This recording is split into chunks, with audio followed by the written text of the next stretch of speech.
Olá, seja muito bem-vindo novamente. Eu sou Marcelo Pereira da Costa, eu sou advogado, sou especializado em planejamento patrimonial da família. Na verdade, é a organização do patrimônio da sua família de forma jurídica, ou seja, de acordo com o que a lei permite, para atingir alguns objetivos principais, que são evitar que o inventário aconteça, proteger o patrimônio daquela pessoa que é empresária ou profissional liberal dos riscos do mercado e também para fazer com que aquelas pessoas que tenham imóveis alugados na pessoa física passem a ter os imóveis alugados na pessoa jurídica, fazendo com que paguem muito menos imposto de renda. Pode baixar de 27% para 11% quando a gente faz o enquadramento no Simples Nacional. Eu estou neste segundo vídeo do nosso site para lhe trazer alguns detalhes bem interessantes do quanto custa caro o inventário, do quanto pode ser protegido dos bens do empresário e do profissional liberal e do quanto uma pessoa pode economizar nas locações de imóvel. Inicialmente, eu vou dividir a tela aqui com uma planilha do Excel e eu vou lhe mostrar o quão caro custa um inventário. As pessoas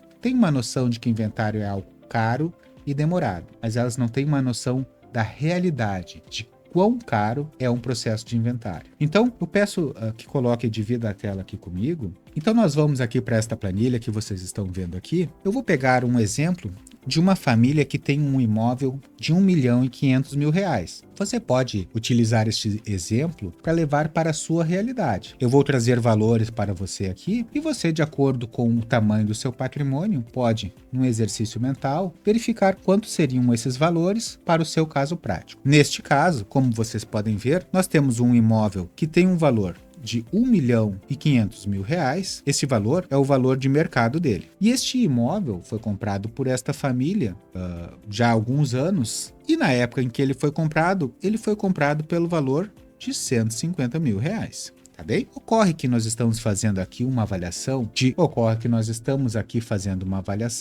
quanto custaria o inventário deste imóvel. É um único imóvel. E este imóvel teria o inventário calculado com base no valor de mercado. Ou seja, aqui seria o valor de R$1.500.000. Esta família gastaria em torno de 0,5% em cartório de notas, R$7.500. Esta família gastaria R$1.500 em certidões dos autores da herança e também dos herdeiros.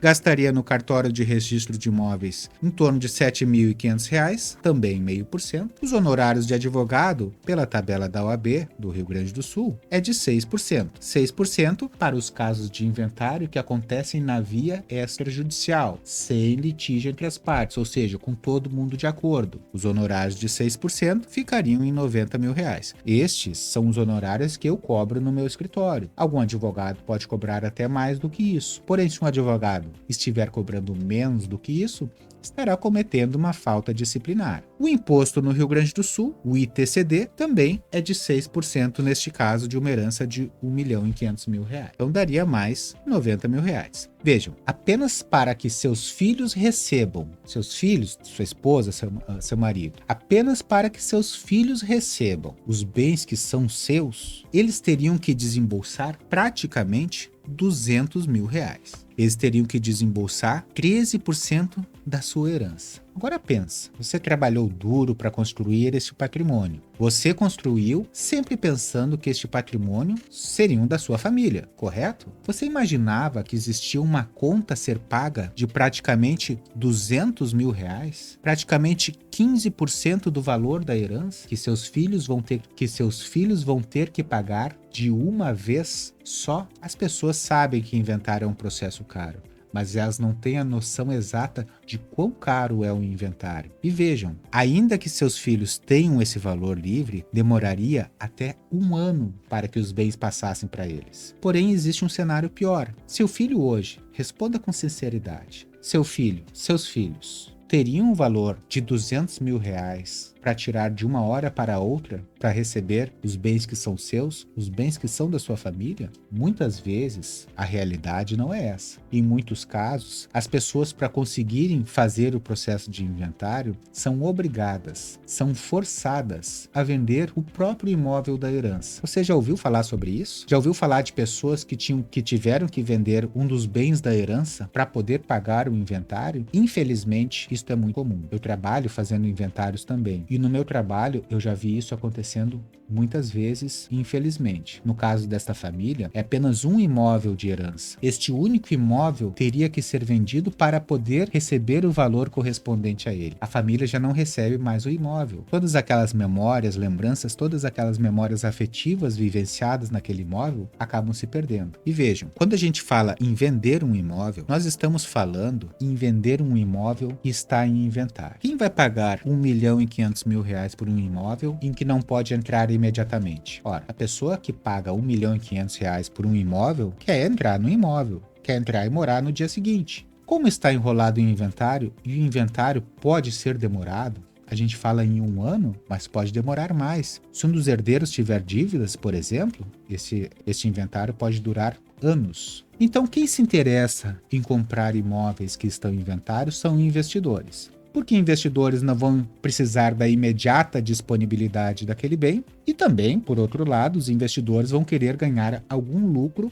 com aquela compra. Então, o investidor vai pagar o valor do imóvel, porém com deságio, ou seja, um valor abaixo do que este imóvel realmente vale, para que possa compensar o tempo que ele vai aguardar e também para que ele possa ter um lucro no futuro. Via de regra, o que nós vemos é um deságio de aproximadamente 20% do valor do imóvel. Ou seja, um investidor que se depare com uma oportunidade de adquirir um imóvel que valha R$ 1.500.000 no mercado, ele vai oferecer com um deságio de 20%, R$ 1.200.000. Aqui, ele vai oferecer R$ 1.200.000. Um deságio estimado de R$ 300.000. E não parou ainda, porque esta família, quando receber a herança, o governo vai querer cobrar o imposto de renda sobre o ganho de capital. Lembra que eu falei para vocês que a família adquiriu este imóvel há muitos anos atrás por R$ 150.000? Por motivos de boom imobiliário, valorização natural dos imóveis, 20 anos, 30 anos depois, esse imóvel está valendo R$ 1.500.000. Mas efetivamente, o que a família pagou foi R$ 150.000 neste imóvel. Agora, se a família está vendendo este mesmo imóvel por R$ 1.200.000, percebe que ela teve um ganho de capital? Ela desembolsou R$ 150.000 e vendeu por R$ 1.200.000. Ela teve um ganho de capital de R$ 1.050.000. Sobre este R$ 1.050.000, incide o ganho de capital de 15%. Neste nosso caso, vai dar um imposto de renda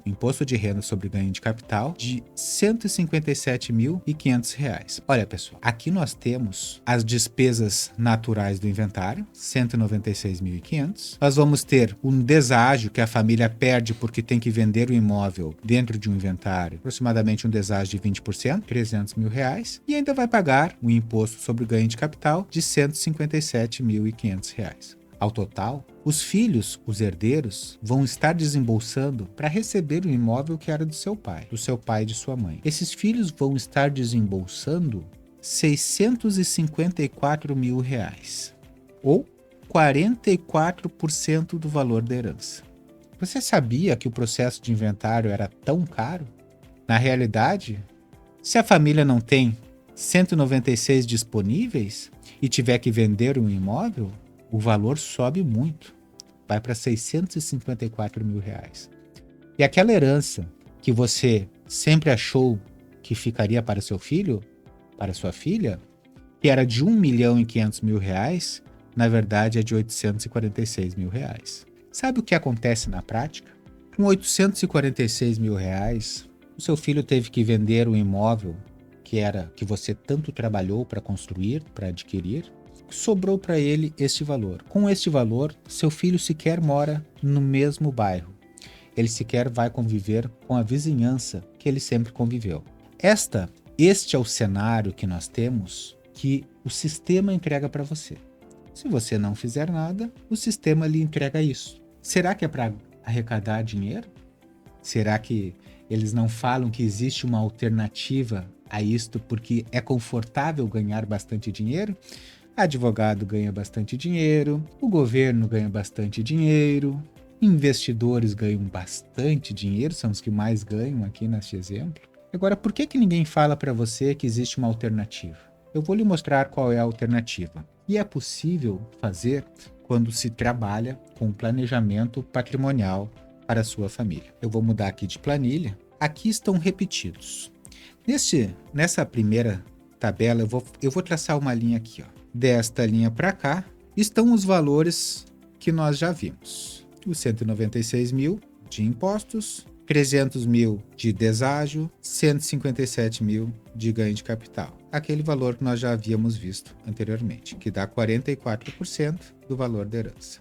Agora eu vou mostrar para vocês o planejamento. Eu quero ampliar um pouco, eu vou aproximar para que você tenha uma melhor visualização, porque você pode estar assistindo, por exemplo, pelo celular. Espero que agora tenha ficado melhor para você assistir aí de casa.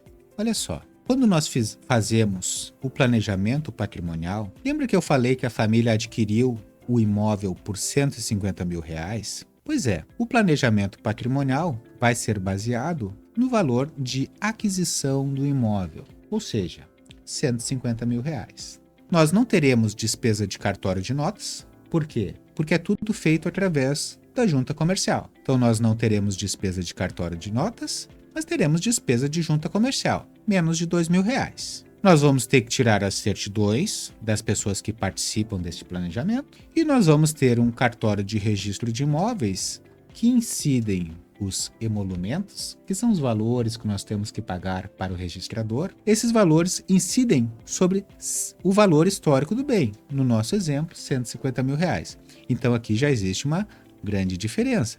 Veja que já baixa para 750 reais. Honorários que ficam aproximadamente em torno de 35 mil reais. Esses honorários são negociáveis, são parceláveis, ou seja, não significam que você vai ter que desembolsar de uma vez só. E o imposto, gente, olha só. Lembra que o imposto de 6% do inventário incide sobre o valor de R$1.500.000, que é o valor atual do bem? Em caso de inventário fica em R$90 mil. Aqui, quando é feito o planejamento, este imposto ele baixa para 4%. Não é mais 6%, porque é através de uma doação das cotas sociais. E este 4%, ele não incide sobre R$1.500.000, que é o valor atual do bem. Esses 4% eles vão incidir sobre R$150 mil. Esse valor vem para R$6.000. Olhem que grande diferença. De R$90 mil para R$6.000 de imposto de doação. Neste nosso exemplo, ficaria o valor de R$45 mil. É muito mais baixo do que o valor que seria despendido em um inventário. E aqui, neste nosso exemplo, não existe nada que algum investidor leve. Você não vai desembolsar o deságio. Por quê? Porque você não vai precisar vender o seu bem. Então não existe o valor de deságio e também não existe ganho de capital, porque o ganho de capital só é cobrado quando existe a venda do bem. E neste caso, não existe a venda do bem. Não há qualquer risco de você ter alguma dessas despesas que estão aqui. Ou seja, quando você faz o planejamento patrimonial, além de baixar muito, olha gente, na verdade, se a família tivesse que vender o bem, a despesa seria de R$654 mil. E neste nosso exemplo, não é preciso vender nenhum bem. Na verdade, você consegue diluir esses valores dentro do seu orçamento mensal. Ou seja, você sequer tem que se desfazer de qualquer patrimônio. Você consegue suportar o investimento de fazer este planejamento patrimonial dentro do seu orçamento mensal. Nós temos aqui uma economia real. Se nós compararmos uma família que fez o planejamento patrimonial com uma família que teve que vender os bens para poder fazer o inventário, a gente tem uma economia de 93%. A família que faz o planejamento patrimonial vai gastar apenas 7% do que gastaria aquela família que não fez o planejamento patrimonial e que teve que fazer a venda de um bem imóvel para poder pagar o inventário. Percebam que essa diferença é gigantesca. E este valor de R$45 mil, como eu falei para vocês, pode ser adaptado e negociado para se enquadrar dentro do seu orçamento mensal. Esta é a realidade que nós temos para as famílias que fazem o planejamento e evitam que aconteça o inventário. Agora, deixa eu trazer para vocês como é feita a proteção do patrimônio daquelas pessoas que são empresárias ou profissionais liberais. Eu vou trocar de planilha aqui para poder lhe exemplificar melhor. A nacionalização do patrimônio pode proteger o patrimônio do empresário e também dos profissionais liberais. Vamos pegar aqui na planilha o exemplo daquela família que começou lá. Começou com uma empresa, e aí os proprietários dessa empresa começam a ter prosperidade na vida. Começam a adquirir uma casa própria, adquirem seu veículo, adquirem uma casa na praia, né? Estamos falando aqui de muitos anos, às vezes décadas de trabalho, e a pessoa vai adquirindo coisas. Adquire veículos para sua empresa, fazem alguma reserva financeira e, por fim, compram imóveis para alugar. Imóveis que serão utilizados para gerar uma renda passiva para esta família. Então, esta família, muito feliz, é proprietária destes bens aqui. Agora, imaginemos que pode acontecer um revés financeiro que atinja a empresa desta família. Uma crise, uma reclamatória trabalhista, enfim, algum problema comercial, responsabilidade civil, os problemas, os riscos do mercado. Esta empresa vai responder pelas dívidas. Ocorre que, se essa empresa não tiver bens suficientes para responder pela dívida, pode acontecer o que se chama de desconsideração da personalidade jurídica. Então, vai se buscar os bens que estão no CPF do empresário. E quais são os bens que estão no CPF do empresário? Estes aqui: a casa da família, o veículo, a casa da praia, os bens da empresa, os investimentos financeiros e os imóveis alugados. Bom, de todos esses bens aqui, nós temos aqui o bem de família. Este não pode ser executado. Existe uma proteção legal para os bens de família, mas todos esses outros aqui podem ser perdidos por algum revés, alguma crise financeira aqui na empresa da família. Isso basicamente é um desincentivo, isso inibe as pessoas de investirem. Mas é que as pessoas não sabem que é possível sim ter uma proteção que faz com que a família não perca estes bens aqui. E eu vou explicar agora para vocês qual é esta proteção. Deixa eu limpar a tela desses traços aqui. E o que a gente faz? Bom, a gente faz uma organização do patrimônio. A gente separa o que é bens que a família quer que fiquem para as próximas gerações e o que são os bens da empresa. Desta forma, a gente cria uma pessoa jurídica que vai ser distinta da pessoa jurídica que já existe para a empresa. Esta aqui é a pessoa jurídica que vai ser o cofre desta família. Por isso aqui o desenho de cofre. Então a família vai separar, vai organizar. O que é bem de família vai para dentro do cofre, vai para dentro do CNPJ dessa empresa que a gente vai montar, abrir para proteger a sua família. Então vai a casa da família, o automóvel da família, a casa de praia da família fica dentro do cofre também. Os veículos que são utilizados na empresa, eles vêm aqui e ficam junto com a empresa. Os investimentos financeiros da família vão lá para dentro do cofre também. Os imóveis alugados também vão para dentro do cofre. Os bens que a família quer que fiquem para as futuras gerações. Então agora nós temos o patrimônio organizado. Daqui para baixo é o patrimônio operacional e daqui para cima é o patrimônio familiar. Aqui nós temos um CNPJ que fica com o patrimônio que a família quer passar de geração em geração. E aqui nós temos o CNPJ, que é o que traz a renda do empresário ou do profissional liberal. Agora percebam, lembra que nós falamos que a empresa pode estar exposta aos riscos do mercado, crises financeiras, ações judiciais, responsabilidade civil. Caso esse CNPJ não tenha bens suficientes para cumprir essas obrigações, vai acontecer, muitas vezes acontece, a desconsideração da personalidade jurídica. E vai se buscar lá no CPF os bens para cumprir essas obrigações. Só que no CPF já não estão os bens que se pretendem que passem para as futuras gerações. Os bens estão neste outro CNPJ aqui. Só que não pode, a legislação não permite duas desconsiderações da personalidade jurídica. Isso aqui a lei não permite. Ou seja, não será possível que se busquem os bens que estão protegidos dentro do cofre. Isto é uma excelente proteção. Mas não é apenas isso.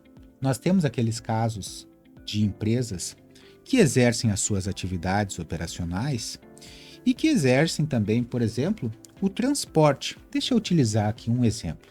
Uma família que seja dona de uma madeireira. Bom, ela tem a empresa que compra e vende materiais de construção. E ela tem uma frota de caminhões que faz as entregas desses materiais que são adquiridos pelos seus clientes. Eu estou usando o exemplo dessa família, mas você pode facilmente colocar daqui a pouco para a sua realidade pessoal. Percebam que os riscos que as operações estão inseridas são diferentes dos riscos que aqueles caminhões estão inseridos. Aqui eu posso ter um risco de uma ação trabalhista, pode ter uma crise financeira que dificulte as vendas, enfim. E aqui eu tenho outros tipos de riscos. Eu tenho riscos de acidentes de trânsito. Pode gerar responsabilidades aqui por acidentes de trânsito. Então é possível também para essa família empresária, eu não gosto muito de trazer legislação, mas eu sou advogado e às vezes eu não me aguento. Eu tenho aqui o artigo 49A do Código Civil. Esse artigo permite que as pessoas jurídicas, a pessoa jurídica não se confunde com seus sócios, ou seja, existe essa limitação aqui. A autonomia patrimonial das pessoas jurídicas é um instrumento lícito de alocação e segregação de riscos. Ou seja, esse artigo da lei quer dizer que eu posso ter um CNPJ para as minhas operações de compra e venda de materiais de construção e eu posso ter um CNPJ para as operações de transporte e entrega deste material de construção. E isto é considerado um instrumento lícito, ou seja, a lei permite, é de acordo com o que a legislação autoriza o empresário a fazer, de alocação e segregação de riscos. É justamente o que o empresário vai estar fazendo aqui. Ele vai estar alocando aqui os riscos do transporte. Ele vai estar segregando os riscos do transporte dos seus riscos operacionais. É um instrumento lícito de fazer essa segregação, com a finalidade de estimular empreendimentos para a geração de empregos, tributos, renda e inovação em benefício de todos. Esse artigo 49A do Código Civil, ele foi introduzido pela Lei da Liberdade Econômica.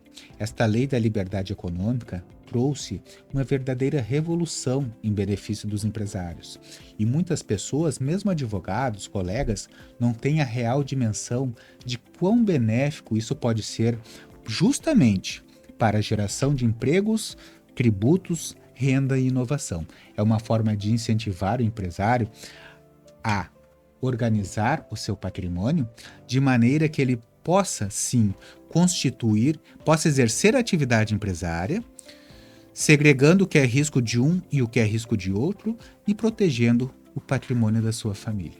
É uma forma muito interessante da institucionalização do patrimônio, de pegar aquele patrimônio que estaria aqui exposto no CPF do empresário, colocar dentro de um cofre e ainda dentro da própria atividade empresária fazer a segregação e alocação de riscos de maneira a incentivar a geração de empregos, tributos, renda e inovação.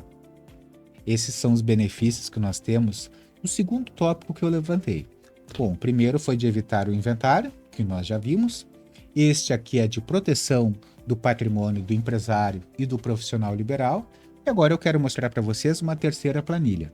Nesta terceira planilha, eu vou te mostrar como a renda pode ser protegida naqueles imóveis que são locados. Eu vou trocar a planilha aqui e você continua comigo mais um pouquinho. Então nós estamos aqui com a tabela do imposto de renda referente ao ano de 2024. Essa tabela é trazida pelo Senado. Nós vamos ter a isenção de imposto de renda para aquelas rendas de até R$ 2.259 por mês. Ou seja, se você tem um imóvel alugado e seu aluguel rende menos do que isso, não há necessidade de você fazer a institucionalização do patrimônio, porque você não paga imposto de renda sobre este aluguel.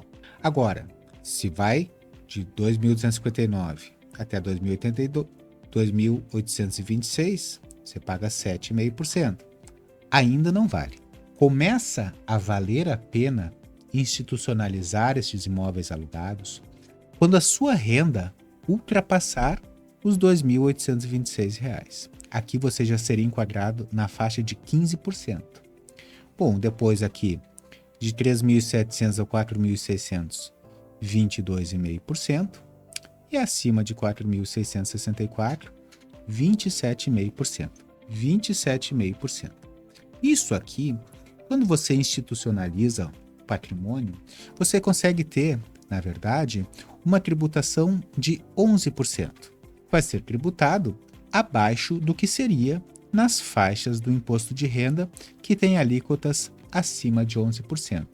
Então, se você tem imóveis e esse rendimento das locações estiver aqui, ó, acima de R$ 4.664 por mês, bom, então para você vale muito a pena fazer a institucionalização do patrimônio e passar essas locações para serem tributadas a 11%. Com isso, pode trazer a tela para mim daí só cheia? Com isso a gente encerra esse vídeo de apresentação do sistema.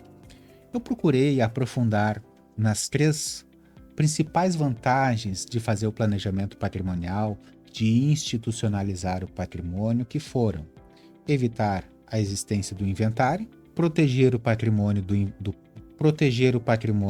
empresário e do profissional liberal e mesmo dentro das empresas segregar os riscos entre atividades diferentes, e mostrei para vocês também as faixas do imposto de renda para aqueles imóveis alugados, mostrando para vocês a partir de quais valores passa a ser interessante fazer as locações através de uma pessoa jurídica, ao invés de fazer as locações através de uma pessoa física.